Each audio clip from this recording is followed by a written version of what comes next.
বাতিল করা হয়েছিল তার বিরুদ্ধে চ্যালেঞ্জ জানিয়ে সুপ্রিম কোর্টে যাওয়া হয়েছিল। 370 ধারা বাতিল বহালই রাখলো সুপ্রিম কোর্ট।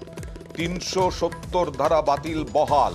370 ধারা রদের বৈধতাকে চ্যালেঞ্জ জানিয়ে একাধিক মামলা হয়। কেন্দ্রের নীতিগত সিদ্ধান্তে হস্তক্ষেপ নয় সুপ্রিম কোর্টের, জানিয়ে দিল বেঞ্চ। 370 ধারা মামলায় একমত সুপ্রিম সাংবিধানিক বেঞ্চ। আর এই ইস্যুতে রাজ্যসভায় আজকে তুমুল হইহট্টগোল হয়। Supreme Court I got the judgment, sir, but sustained what the Parliament has from done, the judgment. and therefore to speak against a judgment which is law of the land is not appropriate. I have not gone into the judgment, But but one it is at a my time, privilege one at a to time. tell my view that One he is second. not denied, sir. Sit down. Of course, Supreme Court has given a judgment. We have telling our point of views. His party has a different point of view. He is telling like that. But the member have a freedom to speak about that. Yeah. There's a very right to criticize the judgment Okay, also. I have indicated on several occasions your freedom of speech in this house is not unqualified. It does not give you license to say whatever you feel. You have to be highly accountable. This house is for that only, You have sir. to be accountable.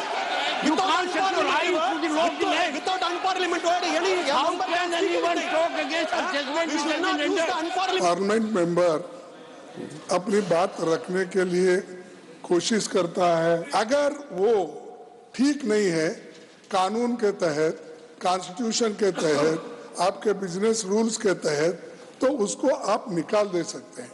लेकिन आप totally अगर उधर के लोग उठे गड़बड़ करे तो आप वो कहते हैं कि ये अनकॉन्स्टिट्यूशनल है। ये मैं नहीं मानता। It questions our existence. It can't be put under the carpet because right of freedom. I would expect the honorable leader of the opposition to make his point known on the issue. I had intervened because the honorable member had crossed all limits. माननीय गृह मंत्री जी से मैं कहूंगा क्या सहमत हर बात में आपकी सहमति जरूरी है क्या?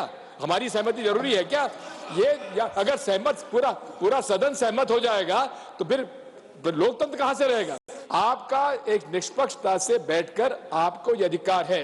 यदि कोई पार्लियामेंट्री है, अनकॉन्स्टिट्यूशनल है, तो डिलीट करिए। तो उसको भाषण से रोकते क्यों हैं आप? तो जनता की चिंता करो, एक मत होके एक विषय के ऊपर एक ही अपना मत बनाइए आपके गठबंधन में। इसीलिए मैंने कहा यूपीए का नाम बार बार बदलने से कोई फर्क नहीं पड़ने वाला है, तो गर्दन बदलने से फर्क नहीं, वैसे UPA Yes, Sudhanshu, what do you want to say? पड़ेगा। আর প্রধানমন্ত্রী নরেন্দ্র মোদী তিনি একে ঐতিহাসিক রায় বলে এক স্যান্ডেলে পোস্ট করেছেন। অন্যদিকে গুলাম নবী আজাদ তিনি কি বলছেন দেখুন। यूनानिमस जजमेंट थी, ये सुनकर बहुत निराशा हुई, बहुत अफसोस हुआ।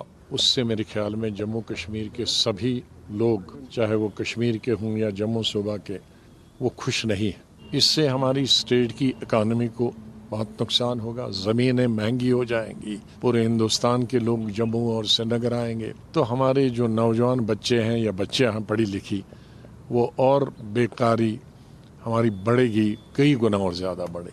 আর ওমর আব্দুল্লাহ, অধীর রঞ্জন চৌধুরী দেখুন।